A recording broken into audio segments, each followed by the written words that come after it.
اس video میں ہم آپ کو بتائیں گے کہ تلنگانہ اسٹیٹ میں اور خاص طور پر حیدرآباد اور رنگا ریڈی اضلاع میں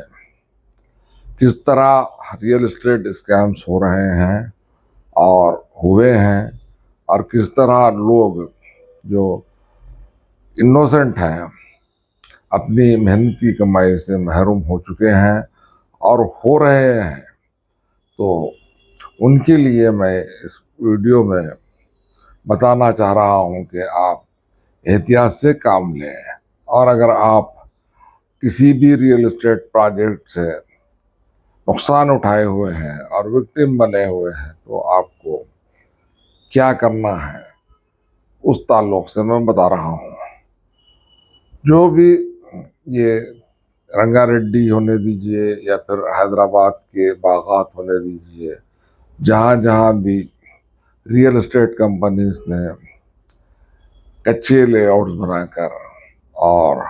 gram panchayat approved lay out کے نام پر گمراہ کرتے ہوئے ایگریکلچرل لینڈ کو بڑے بڑے کالونیوں کا نام دے کر کئی لوگوں کو فروخت کر دیا، اور لوگ اپنی زندگی میں کمائی ہوئی محنت کی کمائی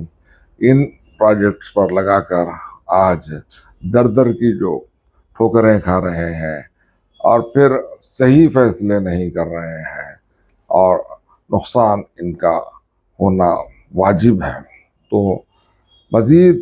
نقصان سے بچنے کے لیے ہم اس ویڈیو میں کچھ باتیں بتا رہے ہیں کہ کئی مرتبہ ہم نے دیکھا ہے کہ ایڈس کے ذریعے ریئل اسٹیٹ کمپنیز جن کا نہ تو رجسٹریشن ہوتا ہے، اگر ہوتا بھی ہے تو کمپنیز ایکٹ میں رجسٹریشن کر کے اس کی بنیاد پر کچے لے آؤٹس بنا کر گرام پنچایت سے اپروول لے کر پلاٹس فروخت کر دیے اور رجسٹریشن بھی کرتے گئے ہیں۔ حالانکہ یہ جو کچھ بھی پروجیکٹ بنے وہ قانون کی نظر میں اور حکومت کے پاس غیر قانونی ہے۔ تو یہ تمام باریکیوں کو جو لوگ خریدے ہیں نہیں دیکھتے تھے اور آج بھی نہیں دیکھ رہے ہیں، اور لالچ میں انویسٹمنٹ کے نام پر اپنی جائیداد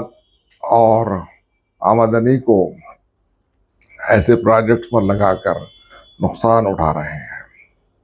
تو آپ کو بتانا یہ ہے کہ قانون یہی کہتا ہے کہ خریدار کو چوکنا ہونا چاہیے، یعنی purchaser must be aware of the property to be purchased. تو یہی ہے اصول۔ خریدار جو جائیداد خریدتا ہے اس جائیداد کے تعلق سے چوکنا رہتے ہوئے اس جائیداد کے تعلق سے تمام قانونی جانکاری حاصل کر کے ہی خریدنا چاہیے۔ بیچنے والے کی کوئی زیادہ بڑی ذمہ داری نہیں رہتی اور بیچ کر وہ بھاگ جاتا ہے۔ تو آپ لوگ احتیاط سے خریدنا چاہیے، اور خریدنے سے پہلے لیگل اوپینین لینا، اور لیگل اوپینین لینے کے بعد میں ہی اگر کوئی قابل اور سینئر ایڈوکیٹ جو سول معاملات کا ماہر ہے وہ ٹائٹل انویسٹیگیشن کر کے سجیسٹ کرتا ہے تبھی لینا چاہیے۔ اور سرسری طور پر آپ کو یہ بھی دیکھ لے سکتے ہیں کہ کیا وہ پروجیکٹ جو ہے گورنمنٹ سے اپروڈ ہے۔ گورنمنٹ سے مراد یہاں پہ یہ ہوتا ہے کہ گورنمنٹ اتھارٹی سے اپروڈ ہے یا نہیں ہے، آپ کو چیک کرنا ضروری ہے، جس میں خاص طور پر ڈی ٹی سی پی ہے اور ایچ ایم ڈی اے ہے۔ تو یہاں سے وہ اپروڈ لے آؤٹ ہے یا نہیں ہے پہلے چیک کر لینا ہوگا، اور اگر یہاں سے اپروڈ بھی ہے تو آج کل کیا ہے کہ ایف ٹی ایل کا بھی مسئلہ چل رہا ہے، تو آپ کو اریگیشن ڈپارٹمنٹ سے اس پروجیکٹ کا کلیئرنس ہے یا نہیں ہے اس کو بھی چیک کرنا ہوگا، اور پھر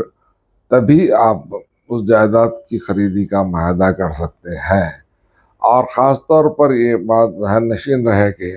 جو گرام پنچایت کی اپروڈ لے آؤٹس کا ہم ذکر کرتے ہیں اور ہم کو یہی بتایا جاتا ہے کہ گرام پنچایت سے اپروڈ ہے، تو وہ سرپنچ ہو یا ایگزیکٹو آفیسر کی دستخط سے بننے والے جو بھی پروجیکٹس کے پلانس ہیں اس کی قانونی حیثیت نہیں رہتی، کیونکہ جو بھی پروجیکٹ بنتے ہیں وہ ایگریکلچرل لینڈ پر بنتے ہیں، تو اس ایگریکلچرل لینڈ کو نالا نان ایگریکلچرل لینڈ اسیسمنٹ میں کنورٹ کرنا ہوگا، اور اس کے لیے گورنمنٹ سے پرمیشن لینا ہوگا اور فیسز بننا ہوگا، تبھی آپ وہاں پر لے آؤٹ بنا کر پھر وہاں سے اتھارٹی کے ذریعے اپروو کرا سکتے ہیں۔ اور اس کے لیے ریرا کا بھی ایک اتھارٹی ہے، اس کی بھی منظوری ہونی چاہیے، اور ریرا میں آن لائن سے انفارمیشن بھی پوسٹ کیا جاتا ہے تاکہ شفافیت اس پروجیکٹ کے تعلق سے اس میں بیان کی جاتی ہے۔ تو اب کئی لوگ، ہزاروں وکٹمس ہیں، رنگا ریڈی میں، شمشا آباد میں، گچی بولی میں، کرے ملو میں، رنگا ریڈی ضلع کے اطراف و اکناف میں کئی ہزار گاہک جو ہیں، خریدار جو ہیں، ان کو رجسٹریاں تھما دی گئی اور زمین سے محروم کر دیا گیا، پلاٹ سے۔ تو وہ لوگ آج در در پھر رہے ہیں، اور بعض لوگ تو بھول بھی چکے ہیں جو کچی بولی میں جو لے آؤٹس بنائے گئے تھے اور اس کو فروخت کر دیا گیا تھا، کیونکہ آج وہاں پر SEZ چل رہا ہے اور پھر وہ اسائن لینڈ بھی تھی۔ تو ایسے کئی مقامات پر کئی کروڑوں روپے کے اسکیمز ہوئے ہیں۔ تو جب بھی آپ اگر ایسے اسکیم میں شکار ہو چکے ہیں تو آپ لوگ سب قانونی چارہ جوئی کر سکتے ہیں۔ کرنے کے لیے آپ لوگ پہلے جو بھی وکٹمس ہوتے ہیں وہ ایک جا ہو کر ایک دم سب مل کر سیول کیس اگر لگاتے ہیں، دائر کرتے ہیں کسی اچھے وکیل سے، تو انشاءاللہ کامیابی ہو سکتی ہے آپ لوگوں کو، اور آپ لوگوں کو زمین بھی مل سکتی ہے، یا نہیں تو اس کا معاوضہ بھی مل سکتا ہے، لیکن کچھ نہ کچھ آپ کو حاصل ہوگا۔ اور اگر آپ لوگ خاموش اگر اسی طرح پھرتے رہیں گے تو آپ کو آپ کی زمین جو خریدے تھے اس سے محروم کر دیا جائے گا، اور آپ کی محنت کی کمائی ضائع ہو جائے گی۔ تو اس کے لیے آپ لوگ لیگل ایکشن لینا ہے تو کسی اچھے سینئر سول ایڈوکیٹ سے رجوع ہوئیے، اور ہو کر پھر اپنے کیس کے تعلق سے تمام فیکٹس بتا کر پھر ضلع عدالتوں سے رجوع ہو کر اپنے معاملے کی حل کے لیے، اپنے جو پرابلم کے لیے جو پرابلم آیا اس کو حل کرنے کے لیے کوشش کر سکتے ہیں۔ اور آئندہ جو خریدنے والے ہیں وہ لوگ لیگل اوپینین لے کر ہی خریدیں، تاکہ آپ کی محنت کی کمائی سے آپ محروم نہ ہو سکے۔